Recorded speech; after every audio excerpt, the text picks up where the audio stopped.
나는 올해 66이다. 평생을 바쁘게 살아왔고 정년퇴직을 맞이했을 때는 이제 나도 좀 쉬어야지 하는 생각이 가장 먼저 들었다. 하지만 정작 그 쉼이라는 게 무엇인지 몰랐던 것 같다. 아침부터 저녁까지 일하느라 가족들을 제대로 돌아볼 시간도 없었고 내가 좋아하는 것이 뭔지 생각해 본 적도 없었다. 그래서였을까? 은퇴하자마자 나는 빈 시간을 채우기 위해 발버둥 치듯 움직였다. 새벽마다 시장을 돌고 옥상 텃밭에 작물을 심고 복지관에서 운영하는 서예 교실에도 다녔다. 그렇게라도 하지 않으면 금방이라도 녹슬어 버릴 것만 같았다. 아들이 결혼을 하고 처음으로 며느리를 집에 데려왔을 때 나는 사실 긴장했다. 딸처럼 대하려 애썼고 그러다 오히려 경계심을 살까 조심스러웠다. 며느리는 예의 바르고 밝은 성격이었다. 처음에는 자주 연락도 오고 반찬을 만들어주면 고맙다고 톡도 남겼다.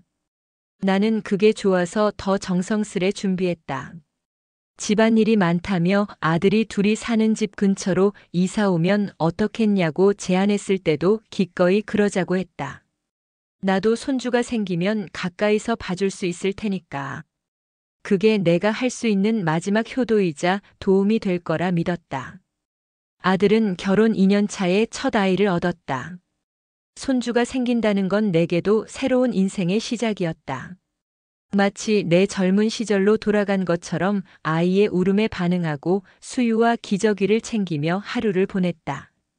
며느리는 산후조리원에서 나오자마자 나에게 아이를 맡기겠다고 했다. 나는 흔쾌히 수락했다. 그게 내 몫이라고 믿었으니까. 처음엔 기쁘기만 했다. 손주가 미소 지을 때마다 마음이 환해졌고 나를 필요로 하는 존재가 있다는 것만으로도 살아있음을 느낄 수 있었다. 하지만 시간이 지나면서 나는 점점 내 삶의 경계가 무너지는 것을 느꼈다. 매일 아침 7시 며느리가 아이를 안겨주고 나면 하루는 거의 자동으로 굴러갔다. 이유식을 데우고 기저귀를 갈고 낮잠 재우고 간식 챙기고 그 와중에 청소와 세탁도 도맡았다. 며느리는 아이를 데려갈 때마다 정말 감사해요.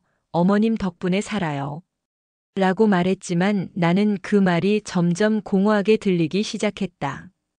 고마움을 전하는 말 뒤에 이어지는 내일도 부탁드릴게요.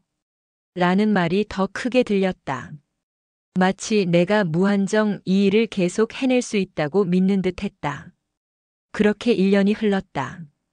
아이는 어느덧 걷기 시작했고 나는 지쳐가기 시작했다. 한 번은 감기 몸살이 심하게 와서 하루 쉬고 싶다고 말했더니 며느리는 조금 당황한 듯 했다. 어머님, 제가 급한 회의가 있어서요. 혹시 조금만이라도 봐주실 수 없을까요? 나는 결국 약을 챙겨 먹고 흐릿한 눈으로 손주를 안았다. 그날 밤 열이 더 오르며 식은땀이 줄줄 흘렀지만 아무에게도 말하지 않았다. 그냥 나만 참으면 된다고 생각했다. 내가 아프면 누가 아이를 돌봐줄까 그런 걱정이 먼저 들었으니까. 하지만 내 몸은 더 이상 예전 같지 않았다. 계단을 오를 때면 무릎이 아팠고 아이를 업고 나면 허리가 끊어질 듯 했다. 진통제를 달고 살았고 병원에선 수술이 필요할 수도 있다는 말을 들었다. 그럼에도 나는 다음 날 아침이면 다시 일어나 손주를 안았다. 누구도 내게 이 일을 강요하지 않았다. 모두가 어머님이 좋아서 하시는 줄 알았다. 라고 했다. 그리고 그 말이 가장 아팠다. 내가 무슨 말을 해도 결국 스스로 선택한 것이라는 이름 아래 모든 부담을 나 혼자 짊어지게 되는 현실이 버거웠다. 나는 가족이기 때문에 해온 것이고 사랑해서 해온 일인데 그 끝이 왜 이렇게 외롭고 고단한지 알 수 없었다. 가족이라는 단어가 어느새 내게 짐처럼 느껴지기 시작했다. 그리고 그 무게가 너무 무거워진 날 나는 결국 나 자신에게 묻기 시작했다. 나는 지금 누구를 위해 살고 있는 걸까? 그 질문이 내 마음 한켠에 조용히 내려앉았다. 그날 밤 손주의 낮잠이 끝난 뒤 나는 거실 한켠에 조용히 앉아 있었다. 아이는 텔레비전 앞에 앉아 그림책을 펼쳤고 나는 허리를 곧게 펴기도 힘든 채 한참을 멍하니 천장을 바라봤다. 이게 내 하루의 대부분이었다. 나를 위한 시간이 없었다. 식사는 늘 대충 때웠고 머리는 감는 둥 마는 둥, 거울을 마주할 일도 거의 없었다. 내가 나를 돌보는 일은 사치처럼 느껴졌다. 그러다 문득 생각이 스쳤다. 이렇게 살다간 정말 어느 날 그대로 쓰러질 수도 있겠구나. 그리고 아무도 모를지도 모른다는 생각이 들었다. 며느리는 퇴근 후 아이를 데리러 왔다. 피곤한 기색이 역력했다. 나도 그랬다. 하지만 우리는 서로 피곤하다는 말을 꺼내지 않았다. 묵은 공기처럼 익숙해진 침묵만 있었다. 아이의 옷가지와 장난감을 챙기며 며느리는 무심히 말했다. 내일 아침엔 좀 더 일찍 부탁드릴게요. 회사에 회의가 잡혀서요. 나는 고개만 끄덕였다. 더 이상 안 된다는 말을 꺼낼 힘조차 없었다. 다음 날 아침 나는 새벽같이 일어나 겨우 몸을 움직였다. 찬물에 세수를 하고 허리에 파스를 붙였다. 그날따라 어지럼증이 심했다. 손주가 오자 나는 습관처럼 아이를 받아 안았다. 그 작은 몸이 점점 무겁게 느껴졌다. 손주의 웃음도 귀여웠지만 이제는 두려움도 함께 스며들었다. 혹시 이 아이 앞에서 내가 쓰러지기라도 한다면 어떻게 될까? 나는 아이 앞에서 무너지면 안 된다고 다짐하며 또 하루를 시작했다. 하지만 그러는 동안 나라는 사람은 점점 지워지고 있었다. 예전엔 내가 좋아하던 것들이 있었다.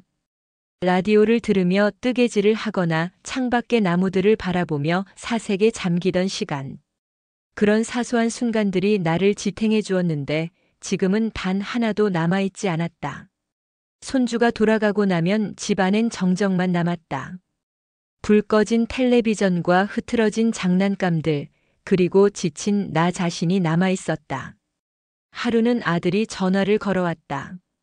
엄마, 요즘 괜찮으세요? 애 키우는 게 보통 일이 아니잖아요. 순간 울컥했다. 정말 괜찮지 않았으니까. 하지만 나는 늘 그렇듯 괜찮다고 답했다. 응, 뭐. 괜찮아. 잘 지내. 나는 그렇게 대답하면서도 마음속에선 차마 꺼내지 못한 말이 가득했다. 그 말들은 언제나 내 안에서만 맴돌았고 어느 순간부터는 더 이상 꺼내려 하지 않게 되었다. 며느리도 힘든 걸 알았다. 직장을 다니며 육아를 병행하는 일이 결코 쉽지 않다는 것도 이해했다. 하지만 나는 그 이해가 마치 내 희생을 당연시하는 이유가 되는 듯해 속상했다. 아무도 내 입장은 묻지 않았다. 내가 몇 시에 일어나서 준비하는지, 어떤 통증을 참고 있는지, 어떤 걱정을 안고 사는지. 나는 가족이라는 이유로 묻지도 알려고도 하지 않는 존재가 되어버린 느낌이었다. 그러던 중 나를 아는 동네 지인이 말을 꺼냈다. 요새 얼굴이 많이 상했어요. 어디 안 좋으신 거 아니죠? 그 말에 나는 순간 아무 말도 하지 못했다. 거울을 본 게 언제였던가. 내 얼굴이 어떤지조차 기억이 나질 않았다. 그저 아이를 돌보고 반찬을 만들고 빨래를 널고 장난감을 치우는 일상 속에서 내 모습은 뒷전이었다. 그날 밤 욕실 거울을 마주보고 나는 오래도록 내 얼굴을 바라봤다. 주름진 이마와 다크서클, 윤기 없는 머리카락. 낯설고 쓸쓸한 얼굴이 있었다. 그제야 나는 무언가 결심해야 한다는 걸 알았다. 더 늦기 전에, 내가 완전히 사라지기 전에. 그래야 내가 나를 지킬 수 있을 것 같았다. 그리고 다음 날 나는 작은 행동 하나를 시작했다. 며느리에게 문자 한 통을 보냈다. 내일은 몸이 안 좋아서 아이를 못 봐줄 것 같구나. 그 문자를 보내는 데에 10분이나 걸렸다. 수없이 지우고 다시 썼다. 그 짧은 한 문장이 내게는 무거운 선언처럼 느껴졌기 때문이다. 하지만 나는 그렇게 첫 발을 내디뎠다. 작은 한 걸음이지만 그걸로 나는 나 자신에게 말하고 싶었다. 너도 괜찮다고, 너도 돌봐야 한다고. 그게 시작이었다. 며느리에게 문자를 보내고 나서 나는 한참 동안 핸드폰을 내려놓지 못했다. 답장이 금세 오지 않았다. 괜히 불안했다. 너무 급작스러운가, 오해를 사는 건 아닐까, 이런 생각들이 머릿속을 맴돌았다. 하지만 곧 알겠습니다라는 짧은 문자가 도착했다. 단 한마디. 감사하다는 말도 걱정한다는 말도 없이 딱 두 글자였다. 그 말투에서 나는 며느리의 불편한 마음을 읽을 수 있었다. 하지만 이상하게도 마음 한편은 오히려 편안해졌다. 내가 처음으로 나를 위해 거절을 선택한 순간이었다. 그날 하루는 오롯이 나를 위해 쓸 수 있었다. 물론 온전히 편하진 않았다. 집안일도 있었고 몸도 여전히 무거웠다. 하지만 그럼에도 불구하고 아이의 등 뒤를 쫓지 않아도 된다는 사실 하나만으로도 정신적으로 큰 해방감을 느꼈다. 나는 오랜만에 라디오를 틀었다. 조용한 클래식 음악이 흐르는 가운데 나는 따뜻한 차를 끓여 창가에 앉았다. 그리고 오래전 손에 익었던 뜨개질 바늘을 다시 꺼내 들었다. 시간이 되돌아온 듯한 기분이 들었다. 그렇게 작은 시작이지만 나를 위한 하루를 만들었다.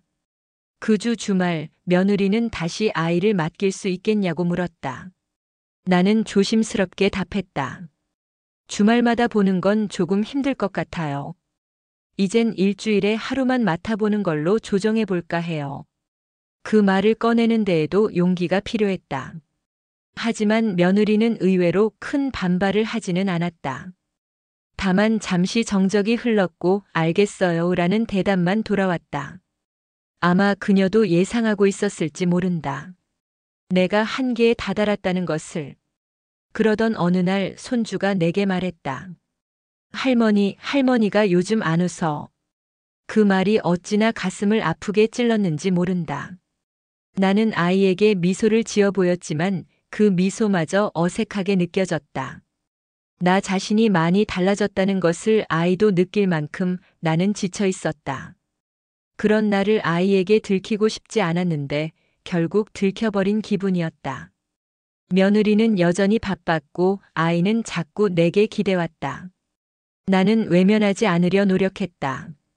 하지만 동시에 너무 많은 시간을 내어주는 건 어렵다는 것도 이제는 분명히 해야 한다는 걸 깨달았다. 그래서 나는 다시 한번 며느리에게 말을 꺼냈다. 앞으로는 아이를 맡을 때 하루 전에는 미리 말해줬으면 좋겠어요. 준비할 시간도 필요하거든요. 며느리는 조금은 당황한 듯한 반응을 보였다. 하지만 내 말이 무리한 요구는 아니라는 것을 알고 있었기에 곧 고개를 끄덕였다. 네, 그렇게 할게요. 이후부터는 관계가 조금씩 변해갔다. 여전히 서로 조심스러운 거리감이 있었지만 더 이상 무리한 부탁이 밀려오진 않았다. 나는 그 틈을 타 조금씩 나를 회복하기 시작했다. 가까운 공원에서 천천히 걷는 산책을 시작했고 문화센터에도 등록했다. 그동안 미뤄왔던 그림 그리기 수업도 듣기 시작했다. 낯설지만 설레는 감정이었다. 내 삶이 다시 돌아오고 있다는 조용한 실감. 손주도 그 변화를 감지했는지 요즘은 예전처럼 제잘거리는 일이 많아졌다. 할머니, 요즘에는 기분 좋아 보여. 그 말에 나는 아이를 꼭 안아주었다. 아이의 따뜻한 체온이 나를 위로해 주었다. 그리고 나도 모르게 중얼거렸다. 그래, 할머니도 이제 좀 웃고 싶어. 그날 밤 잠들기 전 나는 작은 노트를 꺼냈다. 그리고 이렇게 적었다. 오늘 나를 위한 하루를 보냈다. 힘들었지만 조금씩 나아가고 있다. 내일도 나를 위해 살자. 다시 나를 돌아보는 시간, 그것이 지금의 내 일상이다. 며느리와의 갈등이 조금씩 잦아들 무렵 나는 문득 지난 세월을 돌아보게 되었다. 내가 언제부터 이렇게 조심스럽고 움츠러든 사람이 되었는지 생각해 보았다. 젊은 시절에는 적어도 당당했고 하고 싶은 말을 주저없이 했었다. 하지만 자식들을 키우면서 그 아이들이 자라 가정을 꾸리면서부터 나는 점점 조용해졌고 입을 닫았다. 그게 어른스러운 것이라 믿었다. 괜한 갈등을 만들기보다는 참고 넘기는 것이 낫다고 여겼다. 그러나 이제 와서 보니 그 인내는 누적된 피로이자 소외감으로 되돌아왔고 결국 내 마음을 병들게 했던 것이다. 나는 어느 날 오래된 앨범을 꺼내 들었다. 아이들이 어렸을 때 찍은 사진들, 소풍 가서 웃고 있던 얼굴, 생일날 케이크를 앞에 두고 두 손 모아 소원을 빌던 모습들. 그 사진들 속에 나는 언제나 웃고 있었다. 손엔 음식을 들고 있고 아이들을 안고 있고 한 손에는 장난감, 다른 한 손에는 카메라. 그렇게 나는 늘 무언가를 해주는 사람이었고 동시에 모든 걸 챙기는 사람이었다. 그런 내가 지금은 왜 그 역할이 버겁고 고단한 것처럼 느껴질까? 문득 며느리를 처음 만났던 날이 떠올랐다. 예의 바르고 조심스러운 사람이었다. 처음에는 나를 어머님이라 부르며 작은 것에도 감사하다는 말을 아끼지 않았다. 그 시절 나는 이 아이와 잘 지낼 수 있겠구나 싶어 마음이 놓였다. 하지만 시간이 지나며 그녀는 점점 내 앞에서 불편해졌고 나는 그걸 애써 모른 척했다. 그러면서도 내심 상처를 받았던 것이다. 나는 이제 더는 그 시절로 돌아갈 수 없다는 걸 안다. 하지만 그렇다고 해서 모든 관계를 포기하고 살아갈 수도 없다. 나에게도 가족은 여전히 소중하니까. 다만 예전처럼 전부를 내어주며 살지는 않겠다는 것. 그게 내 지금의 다짐이다. 주말이면 다시는 손주들의 장난감과 교재를 정리하지 않아도 된다는 사실이 아직도 어색하게 느껴진다. 하지만 동시에 마음 한켠에서는 차오르는 평화도 느낀다. 그 평화 속에서 나는 요즘 그림을 그린다. 문화센터에서 수채화 수업을 듣기 시작했다. 붓을 들고 물감을 섞다 보면 어느새 시간이 훌쩍 지나간다. 그리고 그 조용한 몰입 속에서 나 자신을 조금씩 회복해 나간다. 누군가에게는 그저 단순한 취미일 수도 있겠지만 내게는 새로운 삶의 중심이 되어주는 시간이다. 수업을 마치고 돌아오는 길 나는 작은 카페에 들렀다. 평소 같았으면 서둘러 집으로 돌아갔겠지만 오늘은 천천히 나를 위한 시간을 조금 더 가져보고 싶었다. 따뜻한 라떼 한 잔과 작은 케이크 조각을 주문하고 창가 자리에 앉았다. 밖으로 보이는 거리에는 나무들이 가을빛으로 물들고 있었다. 바람에 흔들리는 낙엽들을 바라보며 나는 또 한 번 생각에 잠겼다. 나는 왜 이제서야 이런 여유를 갖게 되었을까? 문득 그런 생각이 들었다. 사실 마음만 먹으면 조금씩 나를 위한 시간을 만들 수 있었을지도 모른다. 하지만 내가 스스로를 너무 오래 외면해 온 건 아닐까? 가족을 위해서, 자식을 위해서라는 이름 아래 나는 나를 너무 깊이 접어두고 살아왔던 것이다. 그리고 이제서야 겨우 그 접힌 종이를 다시 펴기 시작한 셈이었다. 라떼의 따뜻함이 손끝에 전해지자 괜히 눈물이 날 것 같았다. 슬픔 때문은 아니었다. 오히려 이제라도 나를 찾을 수 있어 다행이라는 안도감 때문이었다. 나는 작은 노트를 꺼내 문장을 적었다. 나를 위한 시간은 늦지 않았다. 그리고 그 문장을 천천히 되뇌었다. 며칠 뒤 며느리에게서 문자가 왔다. 이번 주말은 시댁 식구들과 약속이 있어 아이들을 데리고 가지 못할 것 같다고. 나는 짧게 대답했다. 괜찮아요. 잘 다녀와. 그 이후로 며느리는 예전보다 조심스럽게 내게 연락을 하곤 했다. 뭔가를 부탁하기 전에 미리 양해를 구하고 내 컨디션을 먼저 물었다. 작은 변화였지만 그 변화 속에서 나는 그녀도 조금씩 생각이 바뀌고 있다는 것을 느낄 수 있었다. 그 변화를 대하며 나는 문득 사람은 결국 서로를 통해 배워간다는 생각을 하게 되었다. 나도 며느리를 통해 인내와 거리두기를 배웠고 그녀 역시 나를 통해 무언가를 느끼고 있겠지. 그렇게 생각하니 조금은 마음이 편안해졌다. 내가 직접 가르친 건 아니었지만 내 변화가 그녀에게도 어떤 영향을 미쳤을 거라 믿는다. 사람은 말이 아니라 태도에서 더 많은 것을 배운다. 내가 무작정 불만을 토로하거나 원망의 말을 쏟아냈다면 그녀도 방어적으로만 반응했을 것이다. 하지만 나는 그저 조용히 물러났고 내 삶을 챙겼다. 그리고 그 모습이 그녀에게도 하나의 메시지로 다가갔을 것이다. 요즘은 손주들과의 관계도 달라졌다. 예전처럼 매주 보는 건 아니지만 가끔 만날 때마다 아이들은 반갑게 달려온다. 오히려 더 애틋하고 소중한 시간이 된다. 할머니, 오늘은 우리랑 놀아요. 아이들의 밝은 목소리를 들으면 나는 자연스레 미소를 짓게 된다. 예전처럼 책임감에 억눌려서가 아니라 순수한 기쁨으로 마주하는 순간이다. 며느리도 이제는 아이들을 데려올 때 작은 간식이라도 준비해 온다. 어머님, 이건 저희가 준비한 거예요. 그런 모습에서 그녀의 마음을 조금은 엿볼 수 있다. 아직 완전히 가까워졌다고는 할 수 없지만 적어도 서로를 이해하려는 마음은 생긴 것 같다. 그리고 그 시작은 결국 내가 나를 먼저 돌아보며 생긴 변화였다. 나는 여전히 매주 금요일 저녁마다 노트를 쓴다. 일주일 동안 나를 위해 한 일, 그리고 감사했던 순간들을 적어두는 습관이 생겼다. 그 노트에는 이런 문장들이 있다. 오늘은 창문을 열고 햇살을 맞았다. 아이들이 내 손을 잡고 웃었다. 수업에서 내 그림을 칭찬받았다. 작고 사소한 일이지만 이 문장들이 쌓이며 나는 내가 얼마나 소중한 시간을 보내고 있는지를 실감한다. 과거의 나는 매주 주말을 두려워했다. 하지만 지금의 나는 매주를 기대하며 살아간다.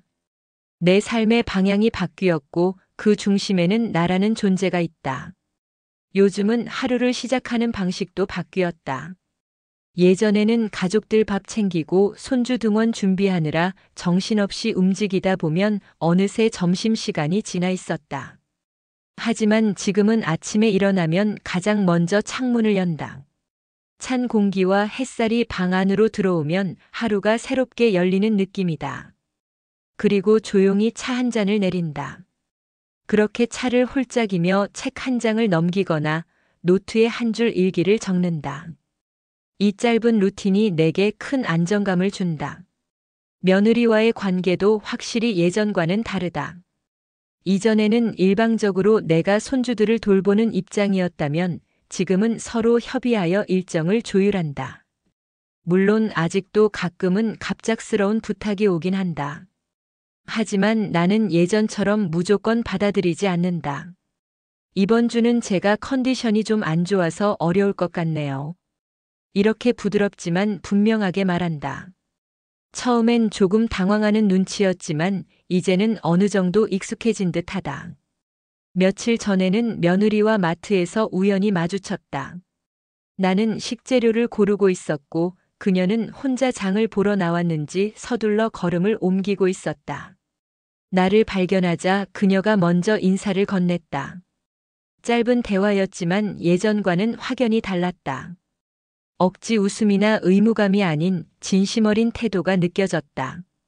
그 순간 나는 어쩌면 우리가 조금씩 진심을 회복해 가고 있는 건 아닐까 하는 생각이 들었다. 서로의 방식은 다르지만 그래도 가족이라는 이름 아래에서 연결되어 있으니까. 그리고 그렇게 천천히라도 관계가 회복된다면 나는 기꺼이 기다릴 수 있다. 나는 어느 날 오래된 벽장을 정리하다가 낡은 편지 하나를 발견했다. 그건 남편이 살아있었을 당시 출장지에서 보내온 엽서였다. 잘 지내고 있지? 아이들 얼굴이 벌써 그립다. 집에 돌아가면 뜨끈한 국물 먹고 싶네. 짧은 문장이었지만 그 시절의 따뜻함이 고스란히 전해졌다. 그 엽서를 바라보며 나는 문득 지금의 내가 누군가에게도 그런 따뜻한 존재였으면 좋겠다는 생각을 했다. 예전에는 가족을 위해 모든 걸 바치는 것이 사랑이라고 믿었지만 이제는 나 자신을 지키는 것도 사랑이라는 걸 안다. 스스로를 아끼고 돌보는 삶, 그게 진짜 사랑의 시작인지도 모른다. 손주들이 오면 나는 예전처럼 피곤하지 않다. 함께 놀고 간식을 나누고 책을 읽어주는 시간이 오히려 활력을 준다. 아이들도 느끼는 걸까? 할머니는 이제 예전보다 더 웃어. 손주가 무심코 던진 그 말이 얼마나 큰 선물처럼 느껴졌는지 모른다. 며느리도 요즘은 어머님 요즘 좋아 보이세요. 하고 말한다. 나는 그 말에 그래 요즘 좀 나아졌어. 하고 답한다. 그 말 안에는 많은 뜻이 담겨 있다. 이해받지 못한 시간들, 속상함, 그리고 그걸 이겨내고 다시 웃을 수 있게 된 날들. 이제는 그 모든 감정을 인정할 수 있고 또 털어놓을 수 있다. 이제 나는 누군가에게 필요한 존재이기 이전에 내 스스로에게 소중한 사람이고 싶다. 누군가의 기대를 채우기 위해 무리하지 않고 내 삶을 사랑하는 마음으로 하루하루를 살아가는 것. 그게 내가 다시 찾은 진짜 삶의 방식이다. 가끔은 며느리에게 이런 말을 해주고 싶다. 우리 서로 힘들었지? 하지만 아직은 그 말을 꺼낼 수는 없다. 굳이 과거를 끄집어내지 않아도 서로가 조금씩 달라지고 있다는 걸 알기 때문이다. 그리고 말보다 더 확실한 변화는 바로 태도에서 드러나기 마련이다. 며느리도 아이를 키우며 얼마나 힘들었을까? 직장 생활에 육아에 살림까지. 나 역시 며느리의 삶을 전부 이해할 수는 없지만 이제는 조금은 헤아리려 노력한다.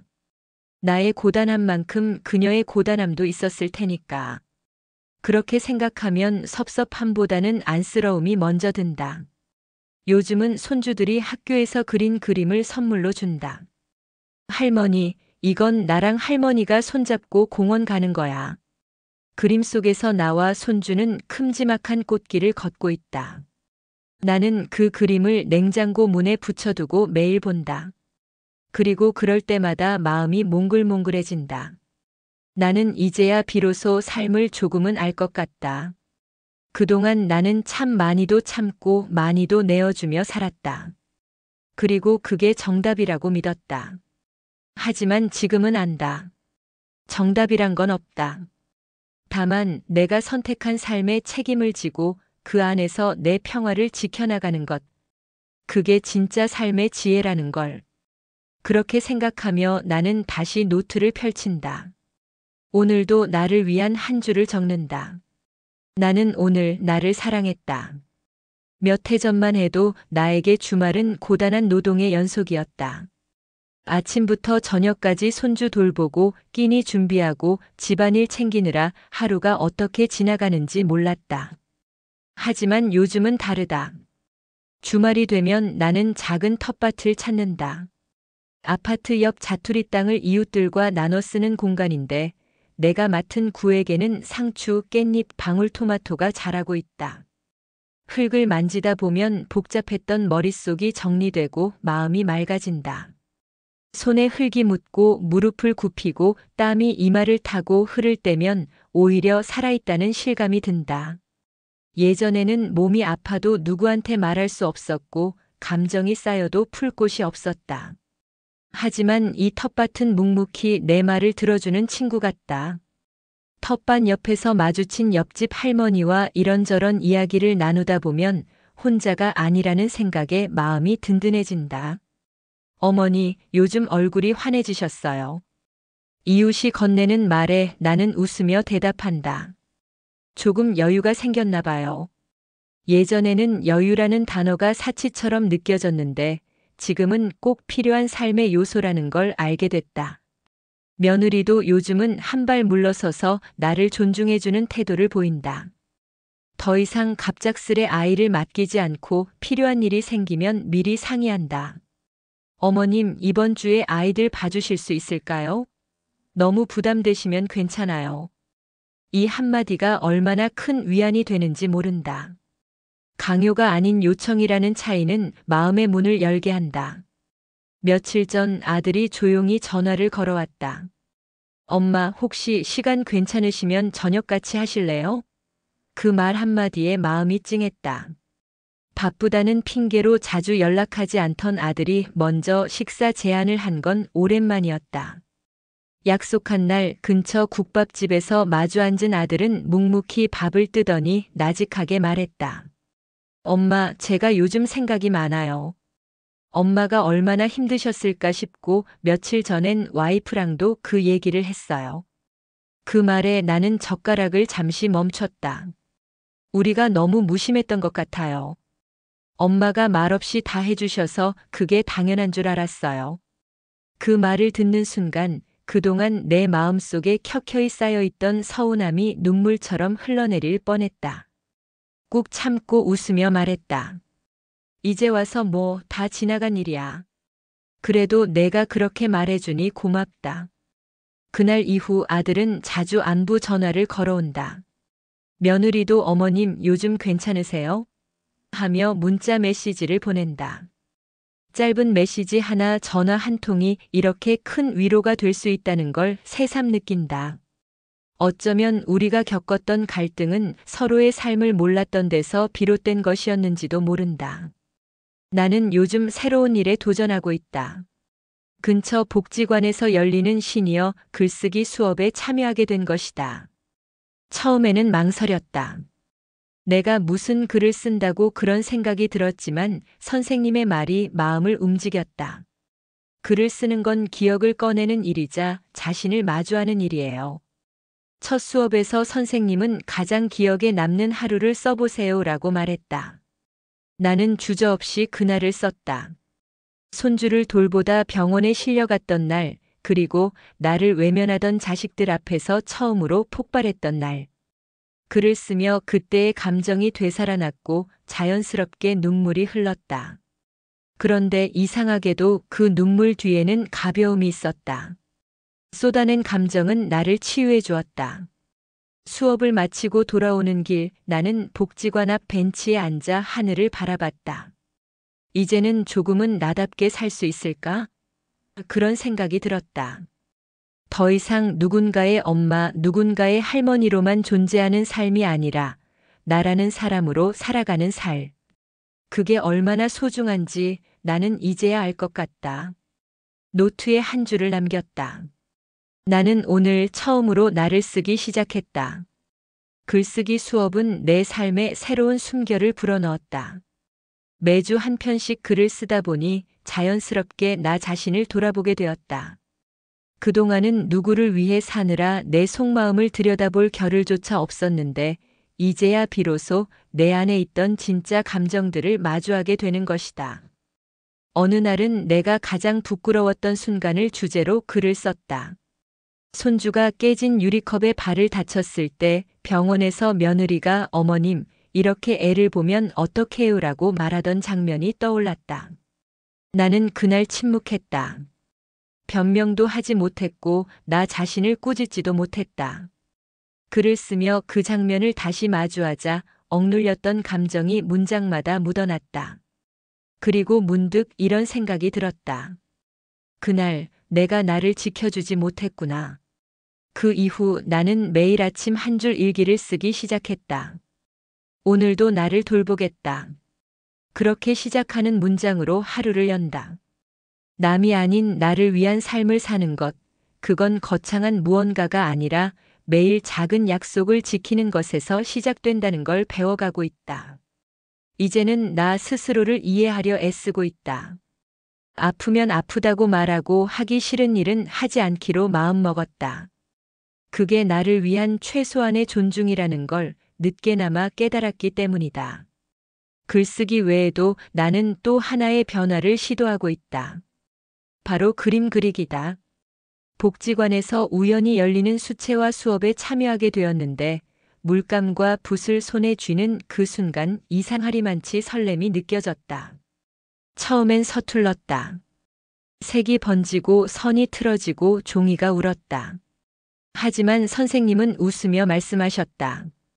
틀린 게 아니라 살아있는 그림이에요. 그 말을 듣는 순간 내 인생도 그랬다는 생각이 들었다.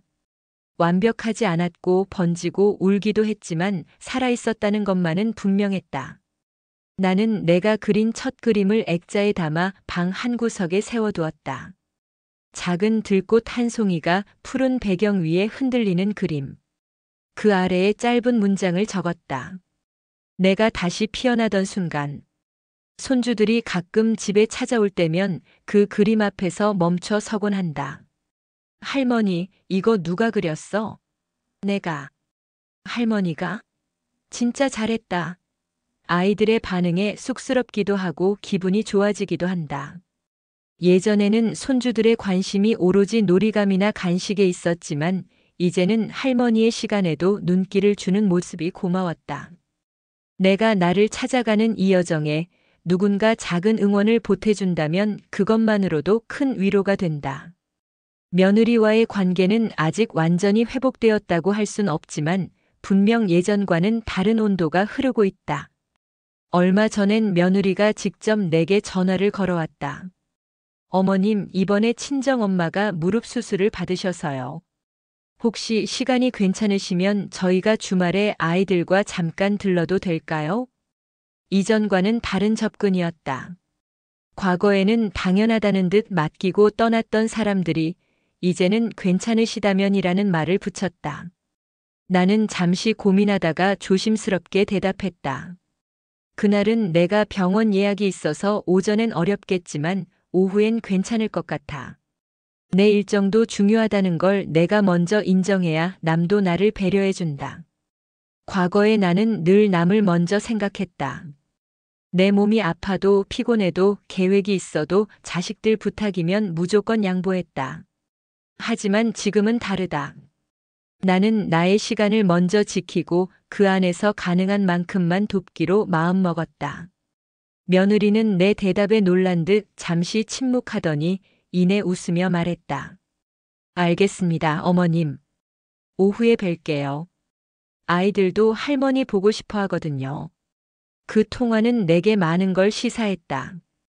이해받는 기분, 그리고 나도 이해할 수 있다는 여유. 우리 사이의 갈등은 결코 하루아침에 사라지진 않겠지만 이렇게 한 발짝씩 다가서면 언젠가는 서로의 마음을 더 깊이 들여다볼 수 있을지도 모른다는 희망을 품게 됐다. 주말 오후 아이들이 집에 왔다. 예전처럼 짐을 풀고 소파에 벌렁 눕는 게 아니라 할머니, 우리 도와드릴 일 있어요? 라고 먼저 묻는다. 순간 너무 낯설어서 무슨 말인가 했지만 아이들의 눈빛은 진심이었다. 나는 웃으며 말했다. 그래, 이따 간식 만들 때 손 좀 빌릴까? 작은 변화지만 분명한 전환점이었다. 아이들과 함께 부엌에서 감자를 씻고 당근을 자르며 요리를 준비했다. 칼을 조심스럽게 잡는 손주들에게 이렇게 손끝을 조심해서 잡아야지라고 가르치다 보니 문득 옛날 내 아이들에게 밥을 해주던 기억이 떠올랐다. 그땐 매일 아침같이 눈코 뜰 새 없이 바빴고 아이들이 뭘 좋아하는지도 모른 채 끼니만 때우기 급급했다. 지금은 다르다. 손주들과 나눈 그 짧은 요리 시간이 내겐 작은 축제 같았다. 반죽을 하다 밀가루를 얼굴에 묻히고 웃는 모습, 오븐 안에서 구워지는 냄새를 맡고 코를 벌름거리는 모습, 그 모든 장면들이 마음 한구석을 따뜻하게 채워주었다. 식사가 끝난 뒤 작은 손이 내 손을 덥석 잡았다.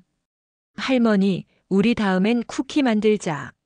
나는 고개를 끄덕이며 대답했다. 그래, 우리 다음엔 쿠키 굽자. 진짜 맛있는 거로. 예전 같았으면 또 뭔가를 해야 한다는 부담이 앞섰겠지만 이제는 그 시간이 내게도 의미 있는 순간이 되었다. 아이들과의 관계도 며느리와의 거리도 모두 조금씩 변하고 있었다. 며느리와 단둘이 마주 앉은 건 정말 오랜만이었다. 아이들이 거실에서 놀고 있을 때 그녀가 조용히 내게 다가와 말했다. 어머님, 오늘은 잠깐 말씀 나눌 수 있을까요? 나는 속으로 긴장했지만 동시에 조금은 궁금했다. 그녀의 마음속에도 변화가 있었던 걸까? 우리는 부엌 테이블에 마주 앉았다.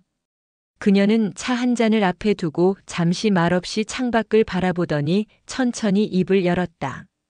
사실, 제가 예전엔 너무 몰랐던 것 같아요.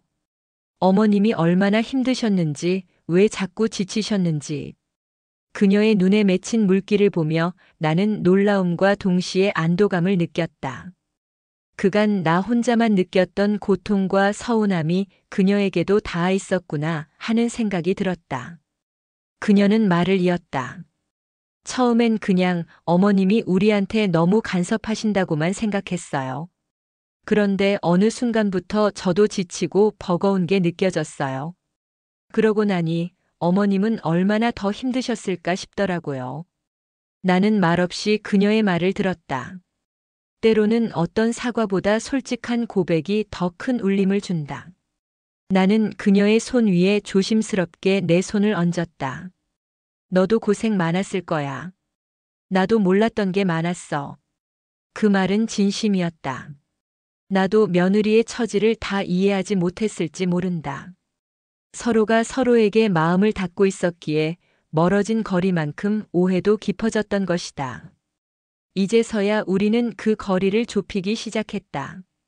그날 밤 며느리와의 대화가 머릿속을 떠나지 않았다. 누군가와 진심을 나눈다는 건 참 오랜만의 일이었다. 감정은 말로만 표현되는 것이 아니라 시선과 손길, 침묵 속에서도 전해진다는 걸 느꼈다. 그 이후로 우리 사이의 분위기는 확연히 달라졌다. 며느리는 가끔 내게 요리법을 묻기도 하고 주말마다 아이들과 함께 와서 청소며 설거지를 도와주기도 했다.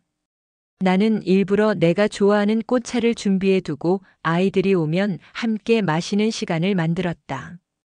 예전엔 어수선하고 피곤하기만 했던 주말이 이제는 기다려지는 시간이 되었다. 특히 큰 손주는 요즘 들어 내게 편지를 써서 주곤 한다. 할머니 최고라는 글자 아래에 하트가 그려져 있는 어린 손글씨. 나는 그 종이를 액자에 넣어 책상 위에 올려두었다. 그 편지 하나가 내게 하루의 위안이 되고 다시 살아갈 힘이 되어주곤 한다. 어쩌면 모든 갈등은 서로가 너무 지쳐 있었기 때문에 생긴 것이었는지도 모른다. 누군가는 손을 내밀기를, 누군가는 먼저 이해해주기를 기다렸던 것이다. 그리고 우리는 시간이 걸렸지만 결국 그 손을 잡았다.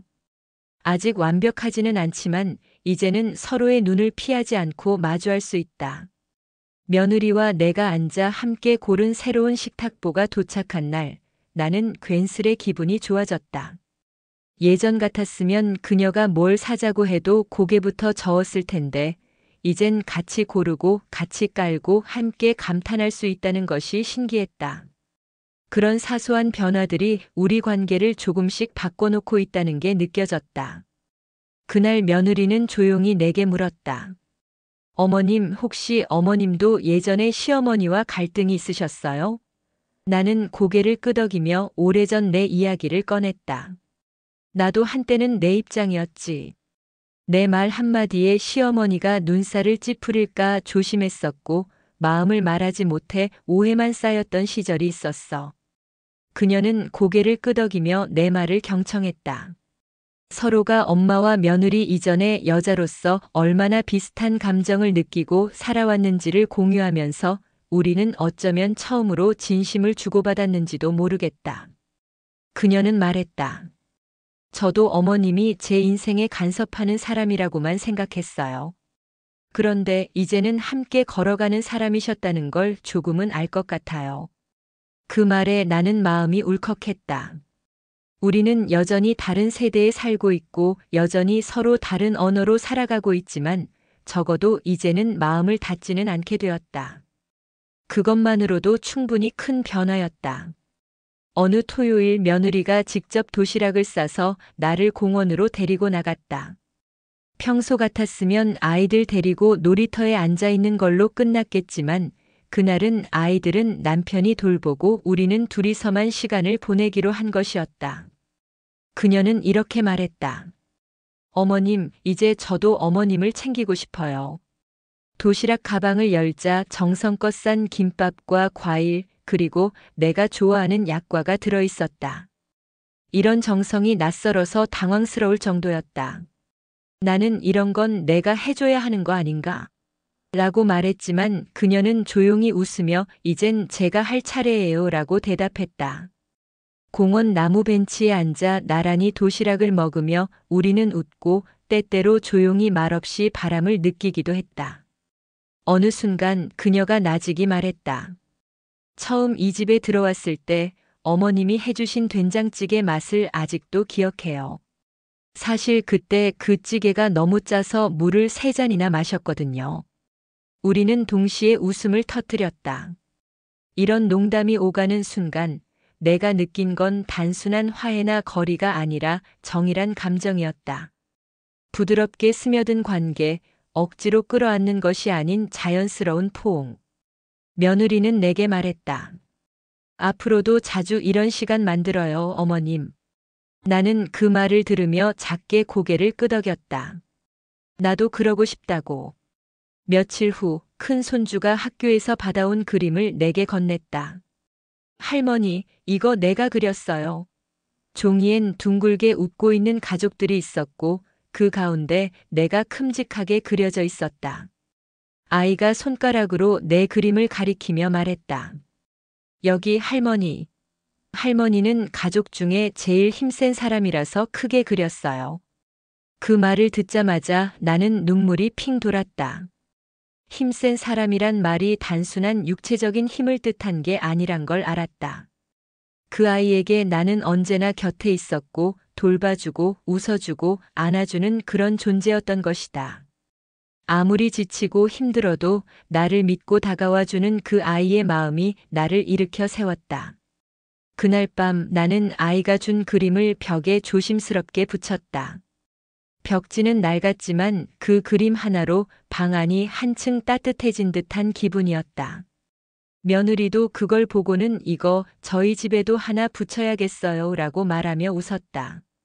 이젠 말하지 않아도 서로를 조금은 더 이해하게 되었고 싸우지 않아도 감정을 나눌 수 있게 되었다. 모든 상처가 아물었다고는 할 수 없지만 분명히 나아지고 있다. 그런 작은 변화들이 내게 큰 기쁨이 되었고 내가 걸어온 길이 헛되지 않았다는 위안이 되어 주었다. 주말이면 예전처럼 바쁘게 움직이지 않아도 되었고 아침부터 도시락 쌀 걱정 없이 천천히 침대를 벗어나 창문을 열었다. 하늘은 높고 맑았고 나무는 푸르게 흔들리고 있었다. 한때는 저 하늘을 쳐다볼 여유조차 없었다. 아이들의 울음소리, 반찬 준비, 세탁기 돌아가는 소음 속에서 하루를 시작하던 날들이 이제는 한 발짝 물러나 있었다. 나는 요가 교실에 다니기 시작했다. 처음에는 몸이 뻣뻣해서 따라가기 힘들었지만 강사 선생님의 따뜻한 격려와 함께 꾸준히 다니다 보니 허리 통증도 줄어들고 자세도 좋아졌다.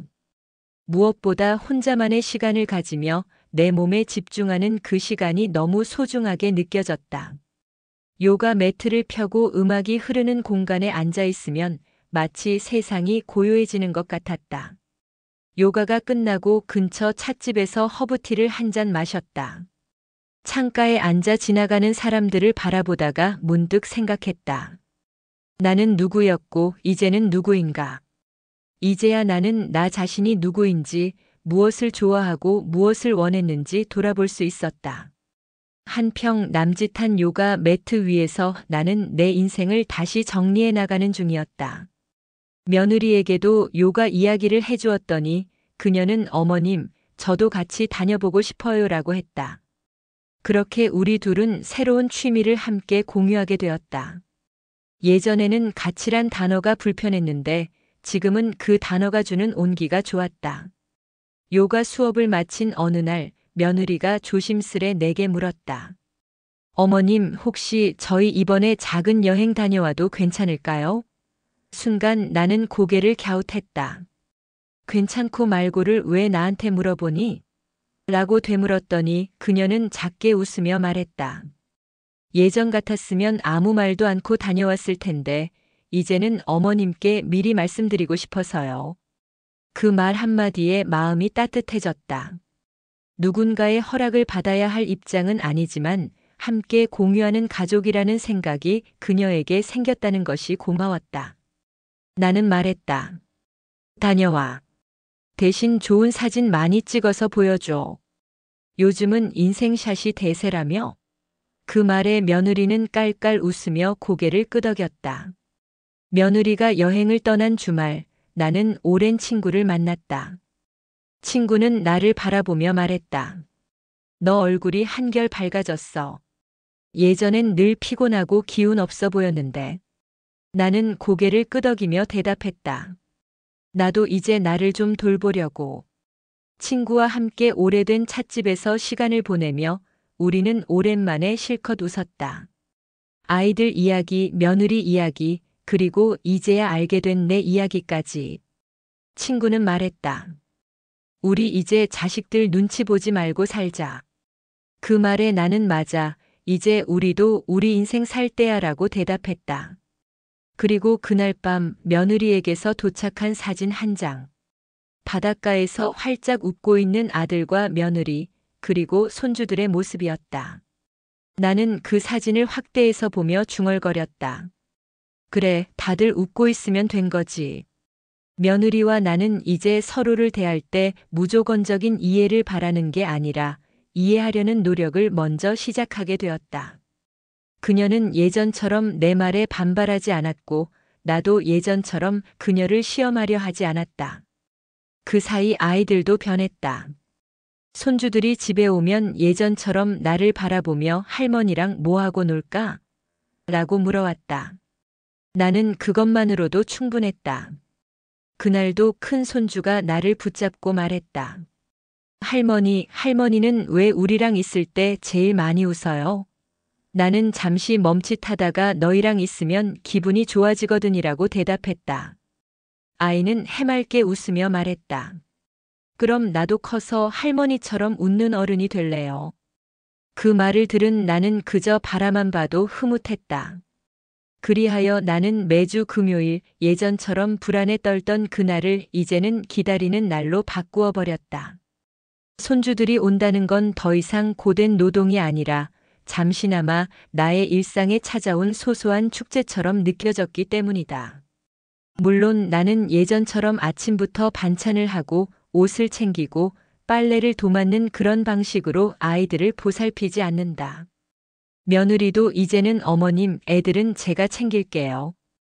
어머님은 그냥 손주들이랑 놀아만 주세요라고 말해준다. 나는 책을 읽고 창밖을 바라보다가 손주가 오면 같이 블록을 싸는다. 그리고 함께 웃는다. 지금 이 시간이 참 소중하다는 걸 매 순간 느낀다. 이렇게 천천히 아주 조용히 우리 가족은 진짜 가족이 되어가고 있었다. 그날 저녁 오랜만에 가족 모두가 모였다. 며느리는 주방에서 조용히 음식을 준비하고 있었고 나는 손주들과 거실에서 보드게임을 하며 웃고 떠들었다. 예전 같았으면 나 혼자 분주히 움직이며 밥상을 차렸겠지만 이제는 며느리가 능숙하게 음식을 준비하고 있었다. 가끔 나에게 조용히 물어보기도 했다. 어머님, 이 된장찌개가는 이 정도면 괜찮을까요? 나는 웃으며 고개를 끄덕였다. 식탁 위에는 단출하지만 정성 가득한 음식이 놓였고 우리는 오랜만에 4명이 둘러앉아 밥을 먹었다. 아들은 젓가락을 들며 말했다. 엄마, 이런 저녁 정말 오랜만이네. 나는 고개를 끄덕였다. 그러게, 언제 이렇게 네 식구가 둘러앉아 먹어봤더라. 식사 중 손주는 갑자기 할머니, 나 나중에 크면 할머니랑 살고 싶어. 라고 외쳤다. 며느리는 잠시 숟가락을 멈추고 미소 지었다. 나는 그냥 웃기만 했지만 속으로는 그 한마디에 온 마음이 따뜻해졌다. 그저 지나가는 말일 수도 있지만 그 진심이 담긴 목소리는 무엇보다 나에게 큰 위로가 되었다. 식사를 마치고 뒷정리는 며느리와 아들이 나서서 했다. 나는 손주들과 거실에 앉아 그림책을 읽었다. 그렇게 평범하고 조용한 저녁이 나에게는 무엇보다 큰 선물이었다. 고된 시간 끝에 얻은 진짜 평화라는 게 이런 모습일까? 그날 밤 나는 오랜만에 아주 깊은 잠을 잘 수 있었다. 그 이후에도 며느리는 계속해서 자신의 변화를 보여주었다. 반찬을 만들 때 내게 조언을 구했고 아이들 학교 행사에 갈 때는 어머님도 함께 가시면 아이들이 좋아할 거예요 라고 말했다. 나는 조심스럽게 따라갔고 손주는 교실 문 앞에서 나를 보자 할머니 라고 달려와 안겼다. 주변의 다른 학부모들이 나를 보며 인사했고 며느리는 당당하게 말했다. 저희 시어머니세요. 애들이 제일 좋아해요. 그날 나는 손주들의 발표회도 보고 학예회에서 사진도 찍었다. 교실 안에 작은 의자에 앉아 아이들을 바라보며 이렇게 다시금 아이들과 가까워질 수 있다는 게 감사했다. 예전엔 그저 돌봐주는 존재였지만 이제는 함께 살아가는 한 사람으로 다시 인정받고 있다는 생각이 들었다. 며느리는 예전처럼 간섭이라는 단어를 꺼내지 않았다. 오히려 어떤 일을 계획할 때마다 어머님은 어떻게 생각하세요? 라고 묻는 일이 많아졌다. 물론 여전히 의견 차이는 있었다. 하지만 이제는 서로를 설득하려 하기보다 이해하려는 자세가 우선이었다. 아들은 그런 모습을 지켜보며 조용히 나에게 말했다. 엄마, 진짜 감사해요. 우리 가족이 다시 이렇게 될 줄 몰랐어요. 나는 웃으며 말했다. 이제야 제대로 가족이 된 것 같구나. 그날 이후 나는 매일 아침 창밖을 보며 생각한다. 내가 참 많이 울었지만 그 시간들이 있었기에 지금의 평화가 온 게 아닐까 하고. 요즘 나는 하루에 1시간씩 공원 산책을 한다. 처음엔 허리를 치료하려고 억지로 시작했지만 이제는 산책이 내 하루의 소중한 루틴이 되었다. 가벼운 바람, 새소리, 길가에 피어있는 작은 꽃들. 이런 것들이 예전에는 눈에 들어오지 않았었다. 늘 바쁘고 피곤하다는 이유로 세상을 바라보는 눈을 감고 살았던 것 같다. 산책 도중 가끔 동네 주민들을 만나 인사도 나눈다. 요즘은 손주들 안 맡으세요? 라는 질문에 나는 웃으며 대답한다.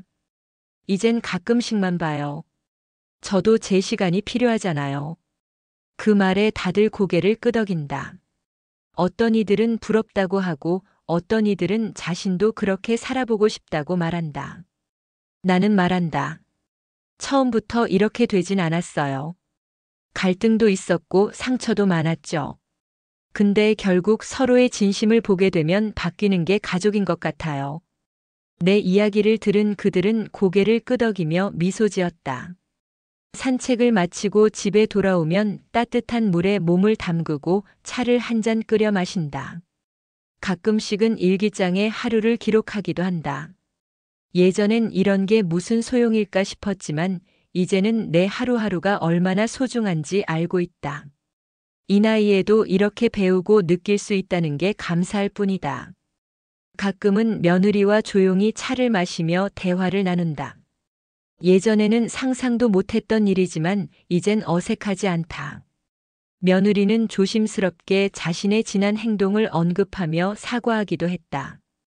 그땐 제가 너무 어린 마음이었던 것 같아요. 어머님 마음을 헤아릴 줄 몰랐어요. 나는 고개를 끄덕이며 말했다. 나도 많이 미숙했단다. 서로 몰라서 힘들었던 거지. 그 대화 후 며느리는 어느 날 내게 작은 상자를 건넸다. 그 안에는 손주들이 직접 만든 편지가 들어 있었다. 할머니, 아파서 미안해요. 우리 보고 싶었어요. 이제는 우리랑 자주 놀아요.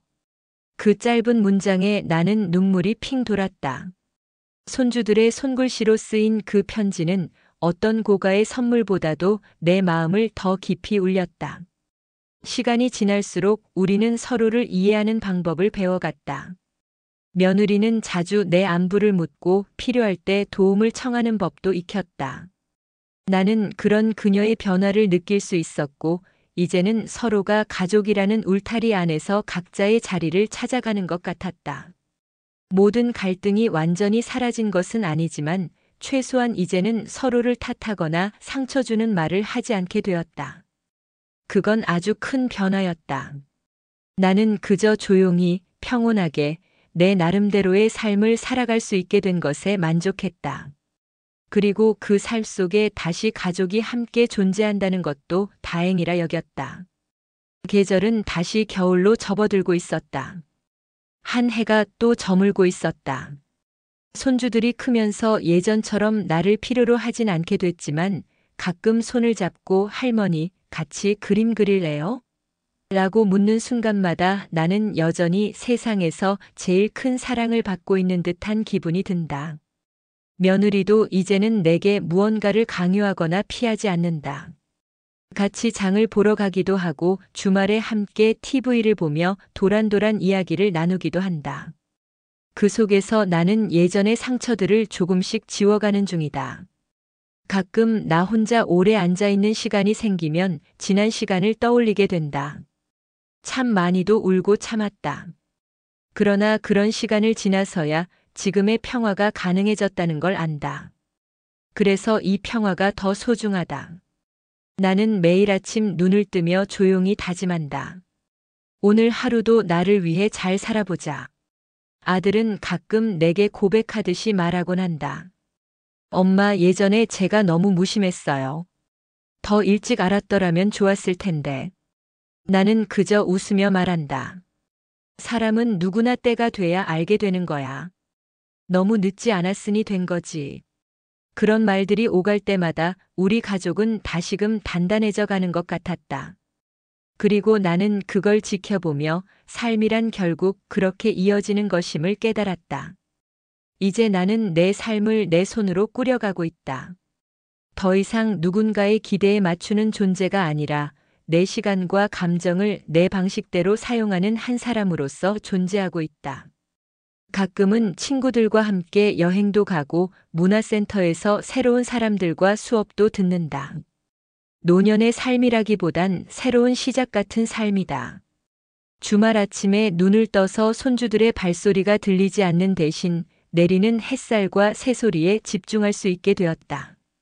작은 텃밭에 물을 주고 꽃이 피는 걸 지켜보며 나는 내 삶의 진짜 의미를 다시 찾고 있다. 그렇게 조용히 그러나 강하게 다시 피어나고 있다. 가끔 며느리가 조용히 묻는다. 어머님, 요즘 행복하세요? 나는 웃으며 대답한다. 응, 이젠 정말 나답게 살고 있어. 그 말에 며느리는 안도의 미소를 짓고 나도 가볍게 그녀의 어깨를 두드린다.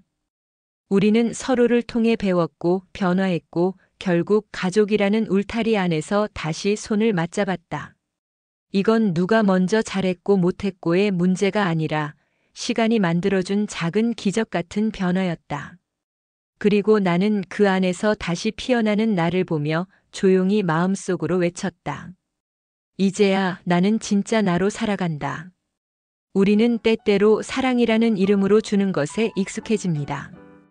아무 대가 없이, 아무 조건 없이, 오직 가족이라는 이유 하나만으로요. 이 이야기의 주인공 역시 그러했습니다. 자신이 가진 모든 것을 기꺼이 내어주고 자식들의 행복을 가장 큰 보람이라 믿었습니다. 하지만 주는 것에도 한계가 있고 마음을 다해 건넨 호의가 오히려 당연한 것이 되어버릴 때 그 사랑은 점점 소모되고 상처로 돌아오기 마련입니다. 며느리의 변화는 단번에 일어난 것이 아니었습니다. 처음엔 감사했고 조심스러웠고 분명 기뻐했습니다. 그러나 시간이 흐르며 그 감사는 권리로 바뀌었고 호의는 간섭이라 여겨졌습니다. 누군가를 이해하려 하지 않을 때 오해는 그 틈을 타자라납니다. 그녀는 시어머니의 진심을 오랫동안 받아들이지 않았고 시어머니 역시 상처받은 마음을 억누른 채 참기만 했습니다. 그렇게 두 사람 사이엔 점점 벽이 생겨났고 결국 참을 수 없는 순간이 찾아왔습니다. 시어머니는 마침내 말합니다. 더 이상은 안 된다. 많은 시청자분들이 이 장면에서 통쾌함을 느끼셨을지도 모릅니다. 한없이 희생만 해왔던 한 어머니가 자신의 권리와 목소리를 되찾는 장면이니까요. 하지만 이 이야기의 진짜 가치는 그 이후에 있습니다. 결국 가족이란 갈등을 피할 수 없는 존재이자 동시에 다시 돌아갈 수 있는 마지막 울타리입니다. 며느리는 늦게나마 자신의 잘못을 인정했고 시어머니는 또 한 번 그 손을 놓지 않았습니다. 용서란 과거를 지우는 것이 아니라 앞으로를 다시 함께 써내려가는 것이니까요. 그렇게 이 가족은 다시 한번 서툴지만 단단하게 엮여가기 시작했습니다. 처음보단 조금 거리를 두고 서로의 삶을 존중하며 그리고 때로는 마주 앉아 따뜻한 국 한 그릇을 함께 나누는 것으로요. 여러분의 삶에도 이런 갈등이, 이런 오해가 있을지 모릅니다. 하지만 기억해 주세요. 이해란 한쪽만의 몫이 아니고 관계란 노력 없이 유지될 수 없는 것임을요. 그리고 사랑도 때로는 단호한 거절에서 다시 시작될 수 있다는 사실을요. 오늘도 마음다락을 찾아주신 여러분 감사합니다.